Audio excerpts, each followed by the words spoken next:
चिदानंद सदगुरु साईनाथ महाराज की जय। ओम साई राम। मित्रों, आज का ब्लॉग आप सभी हमारे साई परिवार के लिए विशेष लाभकारी और कल्याणकारी है, क्योंकि आज के ब्लॉग में अपने साई परिवार के लिए बहुत ही विशेष उपाय लेकर के आए हैं। यह उपाय आपके जीवन में आर्थिक स्थिति को उन्नत करता है, नौकरी की बाधा को दूर करके जो युवा बच्चे बच्चियां जो नौकरी के लिए तैयारी कर रहे हैं, प्रतियोगी परीक्षाओं की तैयारी कर रहे हैं, उनके सौभाग्य में वृद्धि करके उनको पद प्रतिष्ठित करता है, उनको उच्च कोटि की नौकरियां प्राप्त होती हैं। और अगर कुंडली में सूर्य निम्न स्थिति का है तो वह भी बैलेंस होकर के मान प्रतिष्ठा यश कीर्ति में वृद्धि करता है। उसके साथ साथ जिनको संतान प्राप्ति में दिक्कत है तो उनके लिए यह रामबाण उपाय है। इवन यहाँ तक माना जाता है रोग दोष कलेश विकार समस्त बाधाओं को दूर करने में समर्थ है यह उपाय।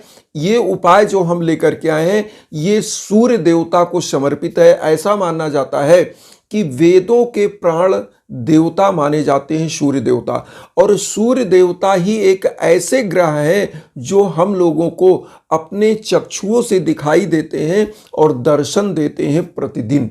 सूर्य एक ऐसा ग्रह है जो ग्रहों का राजा माना जाता है। अगर आप कुंडली में बिलीव करते हैं, हस्तरेखा में बिलीव करते हैं, तो अगर पामेस्ट्रियन के पास जाते हैं, ज्योतिषी के पास जाते हैं, तो वो आपकी कुंडली में सूर्य की स्थिति देख करके आपकी स्थिति को आपके यथावत उसका वाचन करता है और बताता है कि आपका समाज में कैसा मर्तबा होगा। तो आज जो उपाय हम लेकर के आए हैं यह उपाय अपने आप में बहुत ही चमत्कारिक उपाय है। इस उपाय को करने से ऐसी मान्यता है कि आपके समस्त व्याधि बाधाएं दूर हो जाती हैं और जीवन सरस और सुगम हो जाता है। तो आइए जानते हैं कैसे करना है आपको उपाय। देखिए, जिनको नौकरी में या बिजनेस व्यापार में घाटा लग रहा है या संतान प्राप्ति की दिक्कत है, उनको क्या करना चाहिए? उनको सबसे पहले लाल रोली, लाल चंदन जिसे कहते हैं, रोली सिंदूर टाइप का आता है, वो ले लेना चाहिए, रख लेना चाहिए घर में। उसके बाद जो है अक्षत चावल, बिना टूटा हुआ चावल, उसको थोड़ा रख लेना चाहिए। पूजा स्थान पर थोड़ा थोड़ा इसको बचा के रख ले। और इस उपाय को तो मैं कहता हूँ जीवन भर के लिए धारण कर लीजिए। ये उपाय बस मात्र 5 मिनट का उपाय होता है। तो आपने रोली, अक्षत और उसके बाद घी का दीप, आपको घी कुछ मात्रा में रख लेना चाहिए। गाय का घी मिल जाए तो बहुत ही अच्छा है, क्योंकि गौ माता जो है हमारे 33 कोटि की देवता उनके अंदर निवास करते हैं, तो उनके घृत को माँ लक्ष्मी के लिए पवित्र माना गया है। समस्त देवताओं के पूजन में घी का जो है पंचामृत बनाते हैं तो भी घी का आवश्यकता होता है। तो घी अति पवित्र माना जाता है। अगर नहीं मिलता है तो कोई बात नहीं, कोई भी घी आपके पास हो उसको ले सकते हैं। तो घी ले लिया, अक्षत ले लिया, रोली ले लिया। और उसके बाद आपको करना कैसे ये उपाय? आप रविवार के दिन तो अवश्य इस उपाय को करना है, लेकिन प्रतिदिन आपको यह उपाय कैसे करता है? जब आप नहा रहे हो तो 1 लोटा तांबे का लोटा रख लीजिए। एक तांबे का लोटा 100-150 का मिल जाएगा मार्केट में, आप उसको रख लीजिए छोटा सा, जल देने के लिए सूर्य भगवान को। और मैं आपको बता रहा हूँ मान प्रतिष्ठा यश कीर्ति जो भी, मतलब मैं ये कहता हूँ कि आप इंडिया के उच्चतम पद जिनको देख रहे हैं, चाहे वह नेता हो, चाहे वह राष्ट्रपति हो, चाहे वह आईएएस हो, कोई भी हो, जिस प्रशासनिक सेवा से लेके उच्च सेवा तक मान कीर्ति पद प्रतिष्ठा या सूर्य देवता देते हैं। और सूर्य देवता जिनके प्रसन्न होते हैं उस व्यक्ति का आभा मंडल त्रिभुवन में ही विख्यात होता है और चमकता है उसकी ललाट। तो ऐसी मान्यता है। तो आपको करना क्या है कि इतनी चीज़ें रख लेने के बाद जब आप नहा लेते हैं, तांबे का लोटा, उसमें जल लीजिए और रेड कलर का फूल, रेड कलर का पुष्प, आपको फ्लावर रेड कलर का ले लेना चाहिए ना। देखिए, गुड़हल का जो हिबिस्कस का पुष्प होता है या और कोई बहुत सारे पुष्प जो रेड कलर वाले होते हैं वो ले लीजिए।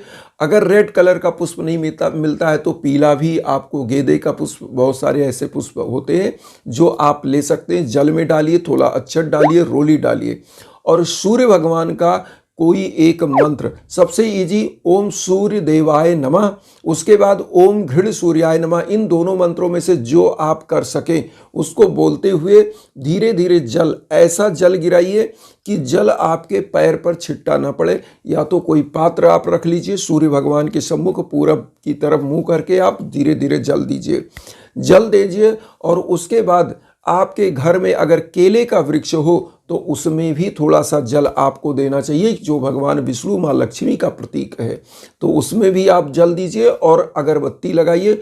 सूर्य भगवान के लिए जो आपने घी रखा है, घी का जो है दीप जलाइए और सूर्य भगवान को इसी मंत्र का जप करते हुए ओम घृण सूर्याय नमः या ओम सूर्य देवाय नमः, जो मंत्र आपको इजी लगे वो मंत्र आप जो है हम स्क्रीन पर वहाँ दे दिए, आप देख लीजिएगा उस मंत्र को।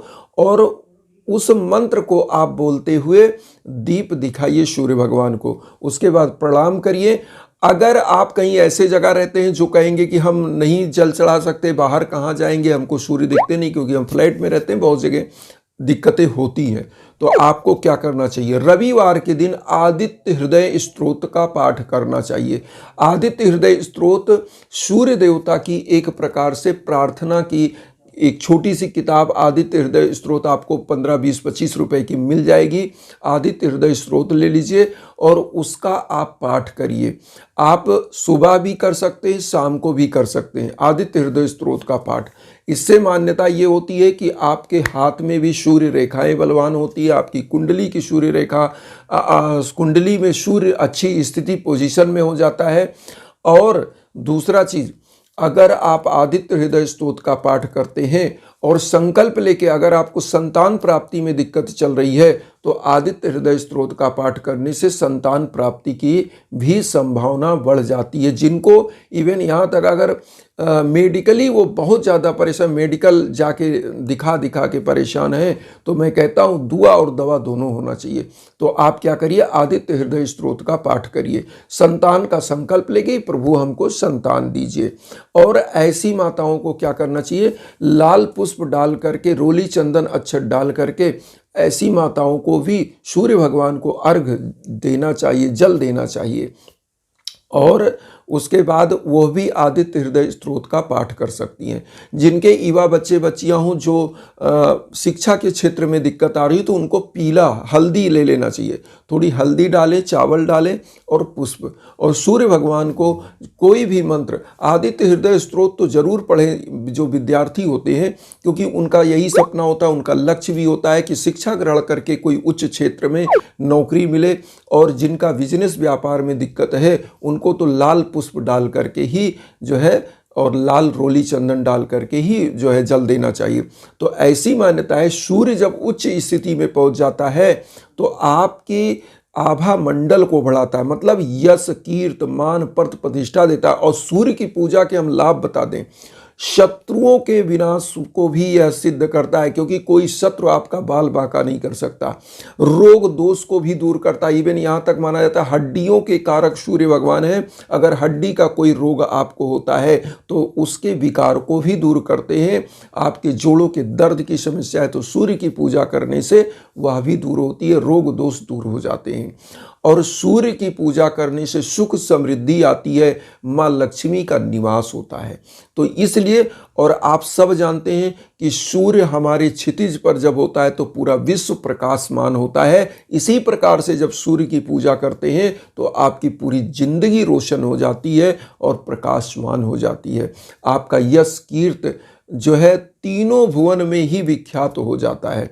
तो मान प्रतिष्ठा यश कीर्ति के लिए आज पूरी दुनिया परेशान है, तो आप इस पूजा को जरूर करें, निश्चित रूप से कल्याण होगा। इसीलिए एक चीज़ जरूर आप लोगों से हम कहते हैं कि कभी भी कोई पूजा करिए सच्ची श्रद्धा से, घमंड नहीं होना चाहिए, अहंकार नहीं होना चाहिए। इसीलिए लिखा है गोस्वामी तुलसीदास जी ने रामचरितमानस में कि को नहीं जन्मा अस जगमा ही प्रभुता पाए जास मत नहीं। इस धरा पर प्रभु राम के सिवा कोई जन्मा नहीं जो प्रभुता पा जाए घमंड न आए, लेकिन जो घमंड को जीत लिया वो भगवान राम हो गया। राम राम तो सभी कहते हैं, लेकिन राम के जैसा हो जाना, उनके कुछ चीज़ों को धारण कर लेना, जिसमें मर्यादित जीवन को जीना ही राम का नाम सार्थक होता है। और यहाँ पर मैं एक चीज़ और बता दूं, कलयुग में जो नवधा भक्ति में नाम जप का महत्व बताया गया है वो सबसे जबरदस्त है। नाम जप ही इस कलयुग को पार करने का, अपने लक्ष्य को प्राप्त करने का आधार है। तो कलयुग का है नाम आधारा, सुमिर सुमिर नर उतरे पारा। यहाँ पर एक चीज़ और कहेंगे कि जीवन में जब भी भीषणतम बाधाएं हों, संतान प्राप्ति में दिक्कत, नौकरी प्राप्ति में दिक्कत, बिजनेस व्यापार में घाटा लग रहा हो, ऐसे समय में यज्ञ याजन हवन जरूर कराना चाहिए, नाम गोत्र पर संकल्प करा करके। और उससे क्या होता है, या ऊर्जा आप विश्व के कोने कोने में कहीं हो वहाँ तक पहुँचती है और आपका कल्याण होता है। इन्हीं भावनाओं के साथ जो वसुधैव कुटुंबकम की भावना हम लेकर चल रहे हैं, उसमें आप सभी लोग अपना आशीर्वाद चैनल को सब्सक्राइब करके हमें भी दीजिए, और उन साईं भक्तों तक वीडियो को जरूर शेयर करिए जो किन्हीं कारणों से कष्ट में, दुख में हैं। ओम साई राम।